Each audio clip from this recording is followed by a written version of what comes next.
नमस्कार। पॉलिटिक्स में आप सबों का स्वागत है। और आज हम पॉलिटिक्स में बात उस पॉलिटिक्स की कर रहे हैं जिस पॉलिटिक्स में आज लालू परिवार खुद उलझता हुआ दिख रहा है। याद होगा कि 2-3 दिन पहले हमने एक खबर चलाई थी कि तेजस्वी का यह यात्रा उन्हें कहीं सीएम की कुर्सी से दूर नहीं करती। तेजस्वी की यह यात्रा कहीं आरजेडी या महागठबंधन के लिए आत्मघाती न साबित हो जाए। इस खबर के बाद चलने के बाद आरजेडी के शीर्षस्थ नेता काफ़ी असहज हो गए थे। फ़ोन कॉल आया, बहुत नाराज़ थे कि आप बिहार में कांग्रेस की क्या स्थिति है, क्या वो एक सीट जीतने की भी स्थिति में है। वो भीड़ तो मेरी भीड़ थी। तो हमके सब कुछ ठीक है, हमने उस खबर में कहा भी है, लेकिन उस भीड़ में जो अनुशासन था, उस भीड़ में जो एक वोट चोर गद्दी छोर के नारों के साथ जो तारतम्य था ना, वो आपके भीड़ के साथ नहीं दिखेगा। और वही जो फिनिशिंग टच वाला जो वोटर है आपका, फिर आपसे दूर हो जाएगा। पता चला कि इस बार आप 6000 वोट कम लाए और विपक्ष में बैठ गए। बहस हुई, लेकिन भाई उम्रदराज लोग हैं, बहुत कुछ आप कह भी नहीं सकते हैं, लेकिन चीज़ों को समझ सकते हैं। वो अपनी बात देखते हैं। वो आज भी बिहार को 90 और 95 के चश्मा से देखते हैं, और आज हम 2025 के चश्मा से देखते हैं। उनके पास सिर्फ उनके समर्थक जाते हैं, हमारे पास दोनों वर्ग के लोग आते हैं, सभी के समर्थक आते हैं। तो हम समझते हैं कि हो क्या रहा है। जिस बात को लेकर हमने वो खबर चलाई थी, आज रोहिणी के उस फेसबुक शेयर पोस्ट जो शेयर उन्होंने आलोक कुमार का फेसबुक पोस्ट को शेयर किया, हमारे उस खबर पर मुहर लगा दिया कि संजय यादव को लेकर जो असहजता अभी तेज प्रताप में देखने को मिल रहा था, वो असहजता अब रोहिणी में भी दिखने लगा। आने वाले समय में संजय यादव की वजह से बहुत सारी चीज़ें आपको बदलती हुई दिख जाए तो कोई बड़ी बात नहीं होगी।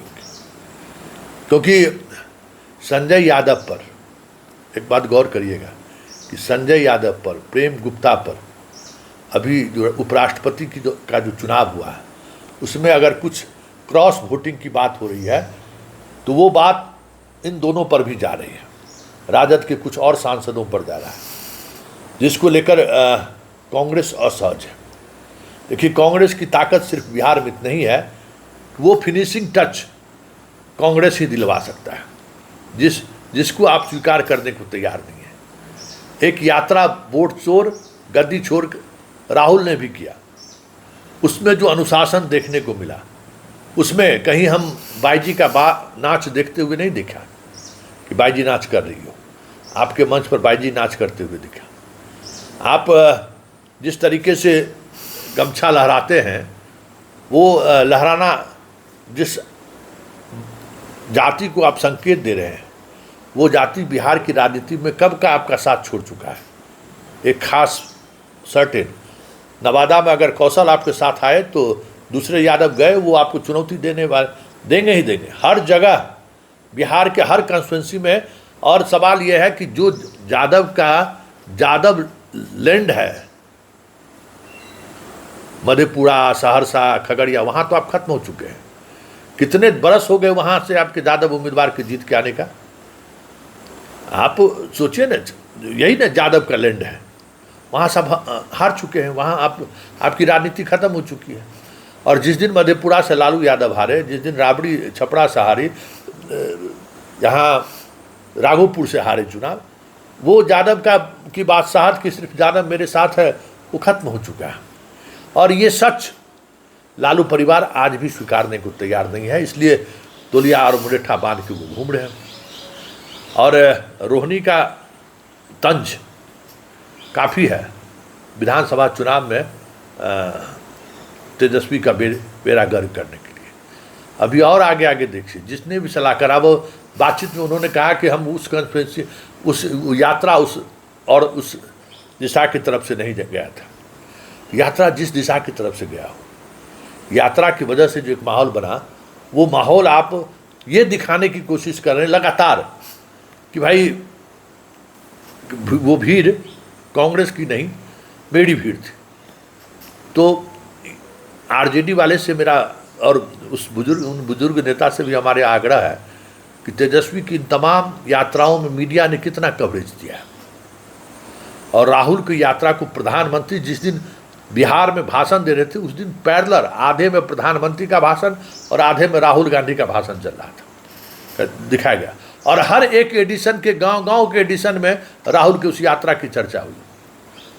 मतलब मीडिया मैनेजमेंट का जो तरीका आपका है, उससे कहीं ज़्यादा राहुल का तरीका, उसका बेस नहीं रहते हुए भी उसने जो एक संदेश बिहार के लोगों को देना चाहता था, वो संदेश दे चुका है, जो आप नहीं दे पा रहे हैं।